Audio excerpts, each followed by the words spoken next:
अभी स्टार्ट हुआ तो ज्वाइन कैसे कर लो? आगे ज्वाइन हुआ पहले बताओ। तो हेलो स्टूडेंट्स, आज हम लोग लास्ट चैप्टर करेंगे जो कि है कॉस्ट का, सेमेस्टर 2 का, दैट इज कॉस्ट स्टेटमेंट, जिसको शॉर्ट फॉर्म में या फिर और बोल सकते हैं हम लोग कॉस्ट शीट। तो हम लोग देखे एकदम सिंक्रोनाइजिंगली कर लिए, पहले मटेरियल कर लिए, फिर लेबर कर लिए, ओवरहेड्स कर लिए। तो जो भी हम लोग का कॉस्ट शीट रहता है यही तीनों डिटेल मांग के बनता है। एक हम लोग मटेरियल का पूरा खर्चा बताना पड़ेगा, लेबर का पूरा खर्चा बताना पड़ेगा, एक ओवरहेड्स का बताना पड़ेगा। उससे जो हम लोग अमाउंट आएगा वो आए अपना टोटल कॉस्ट, और वही हम लोग को कॉस्ट शीट में पूछता है।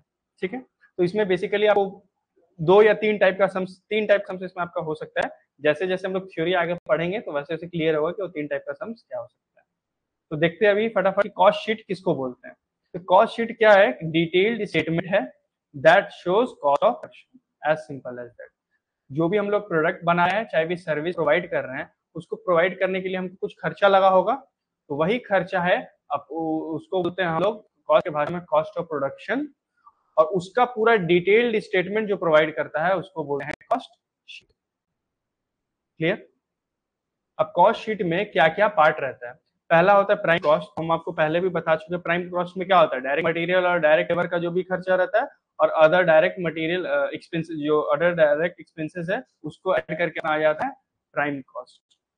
ठीक है, प्राइम कॉस्ट में हम लोग जितना भी फैक्ट्री ओवरहेड्स होता है उसको ऐड कर देते हैं, तब आता है फैक्ट्री कॉस्ट और वर्क्स कॉस्ट।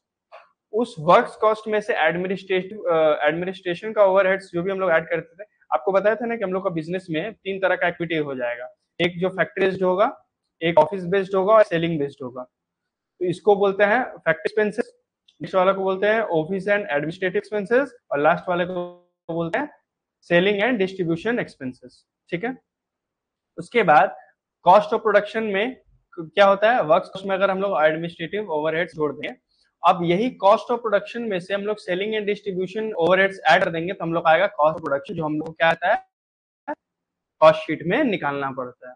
क्लियर? तो ये ऐसे करके चलता है, एकदम ऐसे वर्टिकली चलता है। ठीक है, प्राइम कॉस्ट आएगा, फिर फैक्ट्री कॉस्ट आएगा, फिर कॉस्ट ऑफ प्रोडक्शन आएगा, फिर टोटल कॉस्ट आएगा। ठीक है, नीचे कॉस्ट शीट का जो फॉर्मेट है वहां देखेंगे तो और क्लियर हो जाएगा। ठीक है, तो यहाँ पे जो भी फैक्ट्री कॉस्ट होगा वही डायरेक्ट, और एक ओवरहेड दैट इज इनडायरेक्ट। बाकी ऑफिस एंड एडमिनिस्ट्रेशन और जो भी सेलिंग एंड डिस्ट्रीब्यूशन होगा वो लोग सबका सब ओवरहेड होगा, उसमें कोई डायरेक्ट खर्चा नहीं होगा। क्योंकि वो हम लोग को क्यों नहीं होगा? सिंपल लॉजिक इज दैट, क्योंकि वो हम लोग के प्रोडक्शन में काम नहीं दे रहा है। ठीक है, नेक्स्ट देखो,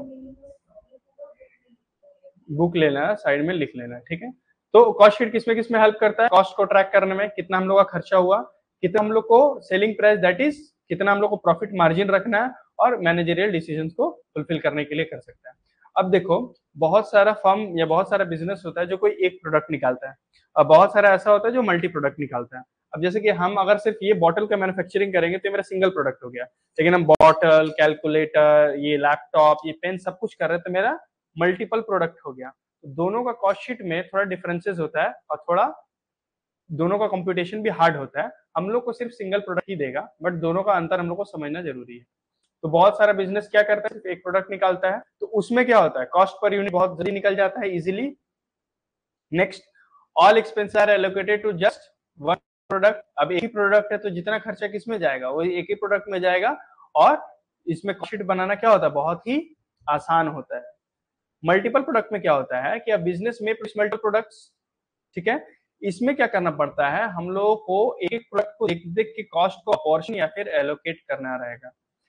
अब जैसे कि बॉटल को बनाने के लिए मेरे को मशीन का दरकार है, लेकिन इस पेन को बनाने के लिए मशीन का दरकार नहीं है, तो जो मशीन का खर्चा होगा हम बॉटल में चार्ज करेंगे, पेन में चार्ज नहीं करेंगे। तो क्या करना होगा, हमको सेग्रीगेट करके दिखाना पड़ेगा वो चीज। ठीक है, नेक्स्ट क्या हुआ, क्योंकि the cost sheet becomes more complex, यानी इसमें कॉस्ट शीट बनाना थोड़ा सा क्या हो गया, कॉम्प्लेक्स हो गया। और लेकिन इससे हम लोग को फायदा क्या मिलता है, प्रोडक्ट वाइज प्रॉफिटेबिलिटी हम लोग को मिलेगा, कि जो मेरा मतलब कि तीन प्रोडक्ट है पी क्यू आर, तीनों में मेरे को कितना प्रॉफिट हो रहा है ये हम लोग एस्टिमेट कर पाएंगे बहुत ही इजीली। क्लियर हो गया? अब हम लोग एस्टिमेट करते क्यों हैं, कॉस्ट शीट हम लोग निकाल रहे हैं, क्यों निकाल रहे हैं? तो उसका पहला एक रीजन है कि हम लोग कॉस्ट शीट में क्या निकाल, future cost based on past data expected changes. मतलब क्या हुआ कि जो खर्चा हो चुका है वो हम लोग के लिए क्या हो गया, पास्ट डेटा हो गया, उसके बेसिस पे हम लोग फ्यूचर का प्राइस डिसाइड करते हैं। इसको मेरे को बनाने में लगा 90 रुपीज खर्चा, तो हम इसको 90 में बेचेंगे कि 90 से ज्यादा में बेचेंगे, ज्यादा में। तो 90 वो खर्चा मेरा हो चुका है और जो ज्यादा में बेचेंगे वो मेरा फ्यूचर कॉस्ट है। तो पहला किस लिए, बजटिंग के लिए। इसका मतलब हुआ यही तीन टाइप का हम लोग का सम्स है जो दे सकता है। एक हो गया सिंपल कॉस्ट शीट और ये बचा तीन। बजटिंग मतलब क्या हुआ कि जैसे कोई आपको कंपनी आके बोला कि आप मेरे को 100, हम सपोज कर बॉटल बेच, तो आप मेरे को 100 बॉटल दो, 100 बॉटल मेरे को दो 90 रुपीज पर पीस का 90 रुपीज हम आपको पे करेंगे। तो हम क्या करेंगे, फटाफट कॉस्ट शीट निकालेंगे। कॉस्ट शीट में हम निकाले कि मेरा पर यूनिट जो कॉस्ट आ रहा है एक बॉटल को बनाने के लिए वो आ रहा है 95 रुपए। हम इसको कभी भी 90 रुपीज में बेचेंगे नहीं बेचेंगे। अगर वो बता कि 100 में हम खरीदेंगे, हम लोग उसको बेच देते। तो इसको बोलते हैं बजटिंग। ठीक। दूसरा टेंडर। टेंडर मतलब क्या, वही सेम आपको टेंडर दे दिया कि आपको मेरे को 100 बॉटल चाहिए, आप 100 रुपीज में मेरे को आप दे पाओगे कि नहीं पाओगे। सेम हम क्या करेंगे, कॉस्ट शीट बना लिए, कॉस्ट शीट बना के क्या किया, अगर मेरे को प्रॉफिटेबल हुआ तो दे दिए, नहीं तो नहीं दिए। और एक होता है मेक और बाय। मेक और बाय मतलब जैसे कि ये बॉटल है, इसका ढक्कन जो ये कैप, आइदर इसको हम लोग बना सकते हैं खुद का बिजनेस में, नहीं तो हम लोग बाहर से क्या कर सकते हैं, खरीद सकते हैं। तो हम मेरे पास एक डेटा आया कि अगर हम लोग बाहर से खरीद रहे हैं तो मेरे को 3 रुपया पर बॉटल का जो ढक्कन है उसका कॉस्ट आ रहा है पर पीस। और फिर हम क्या किए कि एक बार ढक्कन खुद से अपने यहाँ बना के देखें, तो उसका हम कॉस्ट शीट बनाए और वहां पे मेरा डेटा आया कि हमको अगर हम खुद से बना रहे हैं 2.5 रुपया पीस, तो हम बाहर से खरीदेंगे कि खुद से बनाएंगे।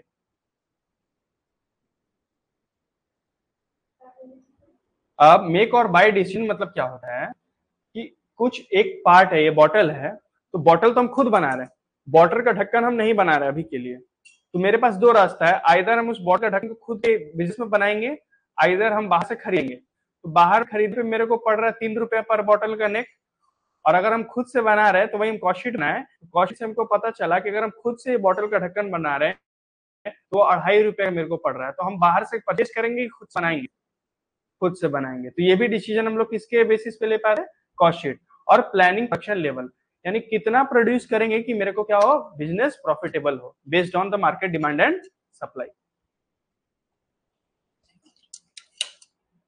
यहां तक क्लियर। नेक्स्ट प्राइस कोटेशन इसमें कैसे करते हैं, इसमें कैसे हेल्प करता है हम लोग को कॉस्ट शीट। पहला एस्टिमेटेड कॉस्ट, कितना हमको कॉस्ट लगना चाहिए उसका डेटा। दूसरा डिजायर्ड प्रॉफिट मार्जिन, यानी जितना भी मेरा खर्चा हो रहा है उस पर कितना प्रॉफिट मार्जिन रखना है। और नेक्स्ट मार्केट में भी कंपटीशन क्या है। अगर कंपटीशन मेरा 90 में भेज रहा है तो भले ही मेरा 89 का प्रोडक्शन कॉस्ट है, लेकिन हमको 89 में बेचना ही पड़ेगा, तभी मेरा क्या होगा, सेल होगा, नहीं तो मेरा क्या होगा, वेस्ट हो जाएगा। क्लियर हुआ। तो ऐसा डिफरेंट डिफरेंट टाइप्स का सम्स हो गया। ठीक है। अब देखो मैम क्या किए, ये इसका नोट्स मैम बना है, तो मैम क्या किए, जो भी इसका कंपोनेंट होता है कॉस्ट शीट को, उसको एक एक करके आपको डिस्क्राइब कर दिए। एकदम सब कुछ पहले से हम आपको समझा चुके हैं, खाली इसमें आपको 2 पॉइंट हम पढ़ाएंगे, बाकी आप लोग पढ़ लेना। एक होगा इंक्लूजन, एक होगा एक्सक्लूजन। इंक्लूजन मतलब डायरेक्ट मटेरियल कॉस्ट में क्या क्या खर्चा ऐड होगा, और एक्सक्लूजन मतलब डायरेक्ट मटेरियल कॉस्ट में से क्या क्या माइनस होगा, या फिर उसको हम लोग चार्ज नहीं करेंगे। तो डायरेक्ट रॉ मटेरियल कॉस्ट मतलब सीधा मतलब क्या हुआ, पहले भी बताए थे कि जो भी रॉ मटेरियल मेरा बिजनेस के लिए इंपॉर्टेंट है उसका जो भी खर्चा होगा मेरे लिए क्या हो गया, रॉ मटेरियल। इस बॉटल को बनाने के लिए 100 किलो मेरा आयरन लगा, तो 100 किलो आयरन का जो मेरा खर्चा हो गया वो क्या हो गया, डायरेक्ट मटेरियल कॉस्ट। उसमें क्या क्या आएगा, जो रॉ मटेरियल खरीदने के खर्चे हो वो आएगा। अब उसको जहां से हम खरीदे हैं वहां से अपना बिजनेस में यानी अपना फैक्ट्री में लाने के लिए हमको ट्रक को भाड़ा देना पड़ा, तो उसको बोलते हैं फ्रीट या कैरियज इनवर्ड, उस खर्चा। सपोज करो वो इंडिया में नहीं मिल रहा था, बाहर से मंगवाए, तो हम लोग को इसके ऊपर इंपोर्ट के ऊपर डी मतलब टैक्स देना पड़ा, तो वो टैक्स। और इंश्योरेंस ड्यूरिंग ट्रांजिट, ट्रांजिट मतलब जहां खरीदे वहां से मेरा फैक्ट्री में आने के लिए एक रास्ता से आ रहा है, तो हम किए कि रास्ता में हो सकता है क्या मेरा एक्सीडेंट हो सकता है। ये सब सम्स में आपको नहीं रहेगा, मतलब मैक्स टू मैक्स इतना ही रहेगा, सबका आप मतलब समझ लो ताकि आप इंक्लूड कर पाओ अच्छे से। तो सपोज करो यहाँ महाराष्ट्र से कोलकाता में आ रहा है, तो महाराष्ट्र से कोलकाता में आता, हो सके रास्ते में मेरा क्या हो सकता है, गाड़ी एक्सीडेंट हो सकता है। तो हम क्या किए कि अपना इंश्योरेंस करा ली। तो इंश्योरेंस करा लें तो क्या, अगर मान लो मेरा गाड़ी का एक्सीडेंट भी होगा तो क्या होगा, मेरे को इंश्योरेंस से वो क्लेम मिल जाएगा। तो जो भी इंश्योरेंस का रुपया मेरे को देना पड़ा वो भी ऐड होगा रॉ मटेरियल कॉस्ट में। क्या नहीं लेंगे, जो भी मेरे को क्या मिला, डिस्काउंट मिला, और जो भी एबनॉर्मल लॉस हुआ।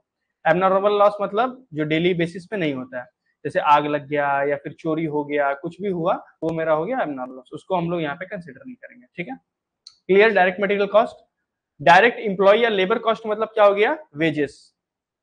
ठीक है, तो वेजेस में क्या क्या आएगा, एक बेसिक वेजेस, दूसरा ओवर टाइम याद किए थे, उसके बाद इंसेंटिव बोनस रोहन हलसे वाला, उसके बाद employer contribution contribution to welfare scheme that is provident fund और ईएसआई, और लास्ट अदर एम्प्लॉयमेंट बेनिफिट जैसे लीव कैशमेंट मतलब छुट्टी लिया स्टिल हम उसको पेमेंट कर रहे हैं, हॉलीडे के लिए जो पेमेंट कर रहे हैं, जो भी बोनस होना, डियरनेस अलाउंस, वो सब था। ठीक है, ये सब इंक्लूड होगा मटेरियल कॉस्ट में, लेबर कॉस्ट में। क्लियर। डायरेक्ट एक्सपेंसेस मतलब एक होता है डायरेक्ट मटेरियल कॉस्ट, एक हो गया डायरेक्ट लेबर कॉस्ट, उसको छोड़ के मेरा और क्या क्या खर्चा है।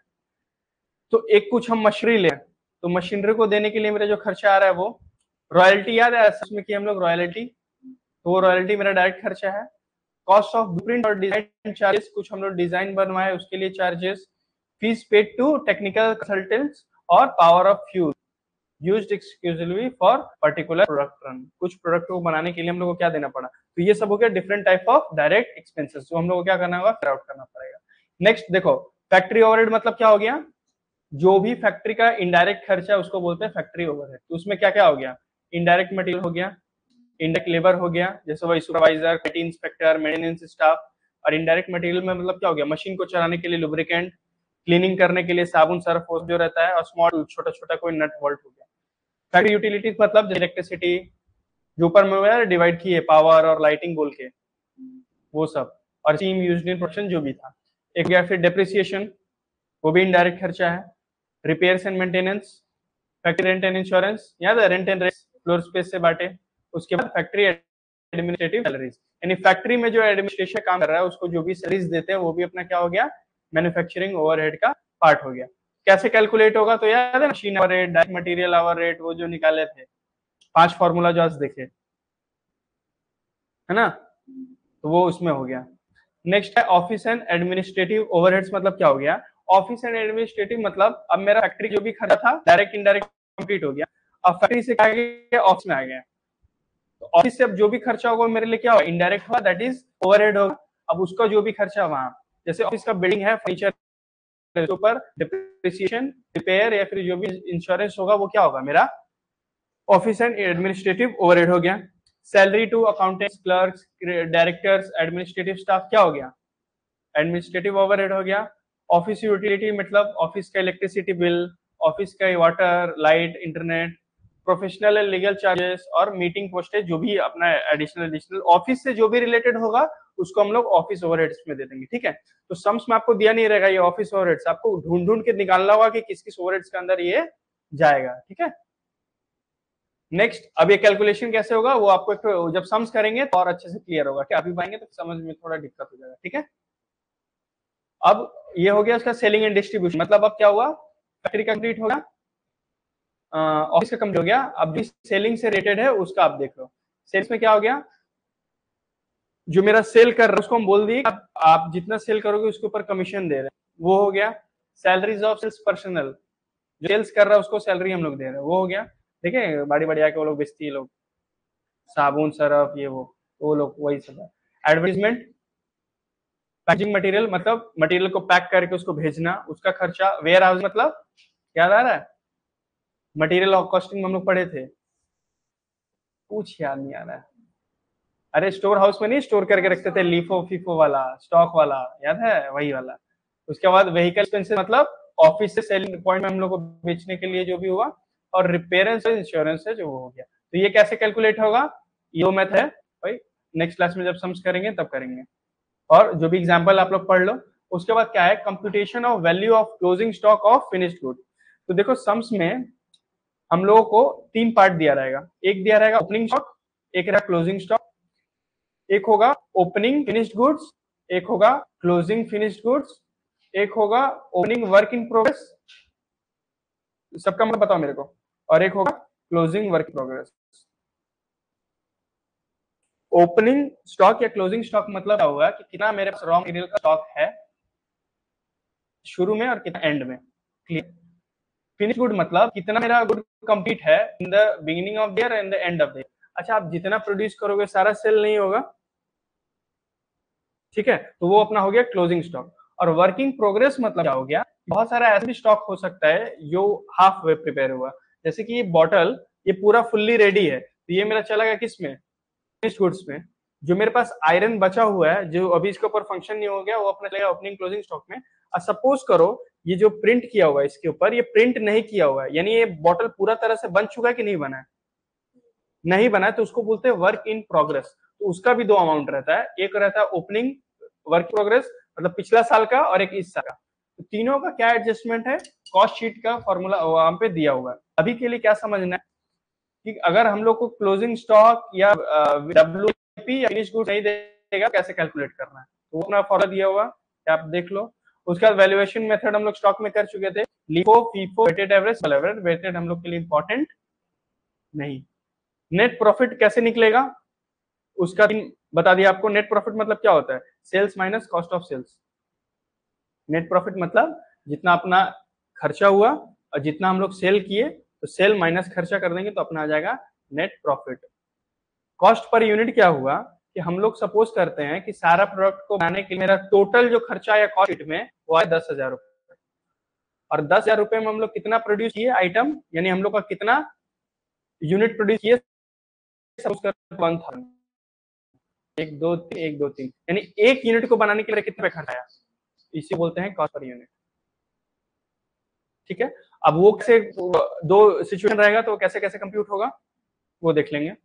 और कुछ और है, हाँ अब ये देखो कॉस्ट शीट बनाते समय कौन कौन सा खर्चा है जो आपको छोड़ देना है।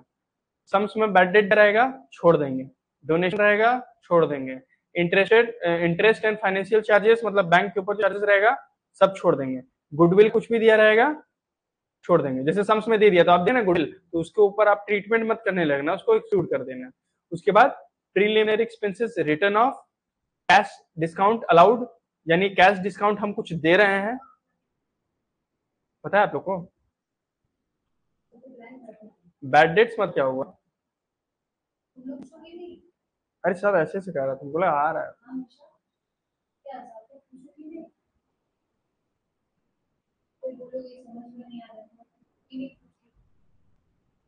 बैड डेट्स मतलब देखो सिंपल मतलब है, तुम मेरे से, हम कंपनी है, तुम मेरे कस्टमर हो, तुम मेरे से 10 बॉटल परचेज किए, 10 बॉटल का हुआ 1,000 रुपया, तुम बोले मेरे को 1 महीना बाद दे दोगे, तो तुम मेरे लिए हुए क्या हुए, डेटर।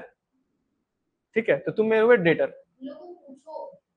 आपका प्रॉब्लम आप बताने लगते हो, हाँ। मेरे लिए क्या हुए डेटर, मेरे लिए क्या हुए बोलो।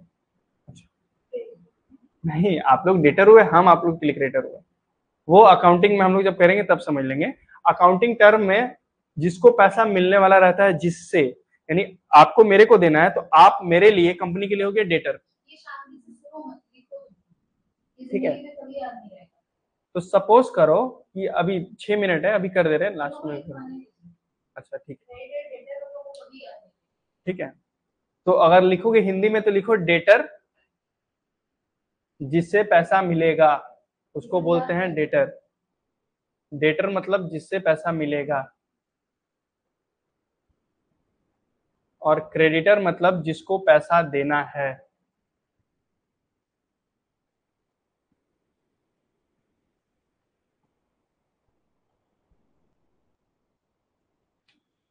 इक्विटी एंड लायबिलिटी साइड में आता है क्रेडिटर्स, और एसेट साइड में आता है डेटर्स।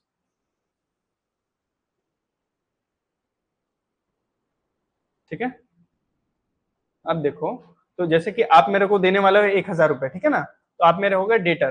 अब क्या किया, आप वो 1,000 रुपए लेके भाग गए, तो आप जो 1,000 रुपए लेके मेरा भाग गए, तो मेरा 1,000 रुपए का क्या हुआ, लॉस हुआ। तो 1K का जो लॉस हुआ उसको अकाउंटिंग टर्म बोलते हैं बैड डेट, मतलब कुछ ऐसा डेट था जो मेरे लिए बैड हो गया। जो पैसा डूब गया, समझ गया ना, वो हो गया। तो जो भी बैड डेट से रिलेटेड इंफॉर्मेशन होगा उसको इग्नोर कर देंगे।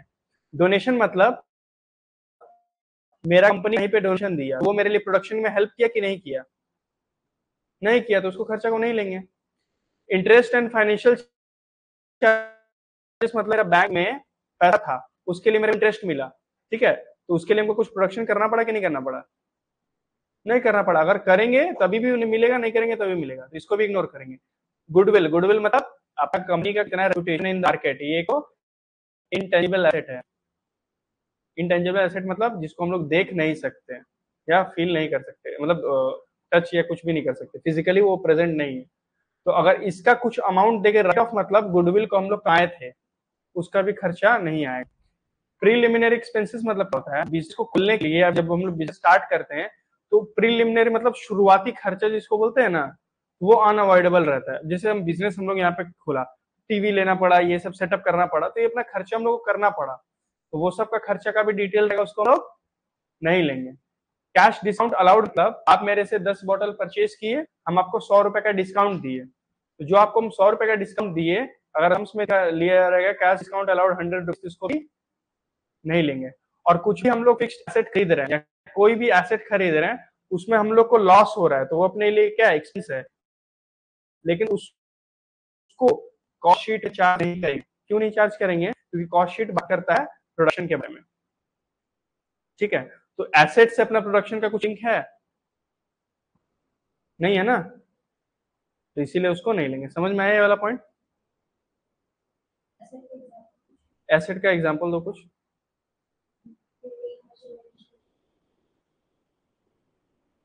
अब ये हो गया। अब देखो यही जो हम पॉइंट यहाँ पे समझाए, यहाँ पे लिखा हुआ है, ये पढ़ो। Because they do not affect product costing which focuses only on manufacturing and selling activities, यानी जो भी मैन्युफैक्चरिंग एंड सेलिंग एक्टिविटीज का होगा उसको लेंगे, बाकी को छोड़ देंगे। तो ये हो गया अपना एग्जांपल्स ऑफ एक्सपेंसेस जो हम लोग को छोड़ना है। अब है इनकम जिसको हम लोग को छोड़ना है। डिविडेंड रिसीव्ड मतलब क्या होता है, बताओ डिविडेंड क्या होता है, बताओ बताओ फटाफट, कुछ भी बोलो, गलत बोलो कोई बात नहीं।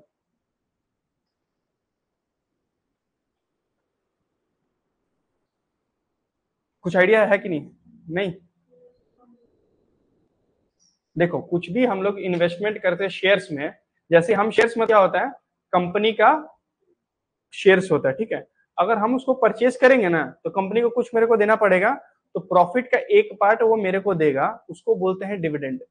तो हम जो डिविडेंड रिसीव किए, ये प्रोडक्शन की वजह से हुआ कि इन्वेस्टमेंट वजह से हुआ, तो इन्वेस्टमेंट की वजह से हुआ, तो इसका जो भी इनकम होगा उसको हम लोग क्या करेंगे, एक्सक्लूड कर देंगे।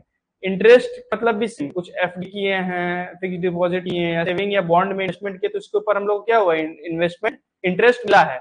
जो भी इंटरेस्ट मिला प्रोडक्शन के से नहीं मिला है, इन्वेस्टमेंट की वजह से मिला, तो इसको भी इग्नोर करेंगे। कुछ हम लोग डिस्काउंट रिसीव किया, उसको भी इग्नोर करेंगे। और profit on sale of asset, जैसे कि loss on sale of assets भी छोड़ दे रहे हैं, profit on sale of assets भी छोड़ दे रहे हैं। क्यों छोड़ रहे हैं, सेम मतलब, क्या मतलब कि हम लोग का कॉस्ट बेस है, इसमें हम लोग सिर्फ प्रोडक्शन और मैन्युफैक्चरिंग का ही लेंगे, अदर और कुछ हम लोग इसमें नहीं लेंगे। क्लियर हुआ? आप लोग इसको एक बार पढ़ेंगे तब क्या होगा ना, आप लोग को और अच्छे से क्लियर होगा कि क्या छोड़ रहे क्या छोड़ रहे। अब ये देखो, ये कॉस्ट शीट का है, ये लास्ट है बस, और ज्यादा कुछ नहीं, आगे सम्स है, आगे हम जाएंगे। ये है अपना कॉस्ट शीट का फॉर्मेट। हाँ, कॉल कर दिए क्या? जा सकते हैं, और आ रहा है, आ गया तो जा सकते हैं, और कुछ नहीं हो गया हो। ये अपना फॉर्मेट है, आप इस बार एक बार पढ़ लेना। तो जो बोले थे 5 पार्ट होता है, पहला होता है क्या, प्राइम कॉस्ट, नेक्स्ट हो गया अपना कॉस्ट ऑफ वर्क्स कॉस्ट, फिर कॉस्ट ऑफ प्रोडक्शन आता है, cost of good sale, cost of sales, फिर अल्टीमेटली आ जाता है तो प्रॉफिट रखेंगे तो सेल। ये 7 पॉइंट, अब 1 2 3 4 5 6 पॉइंट आपको दिखाना पड़ेगा सम्स में, ठीक है।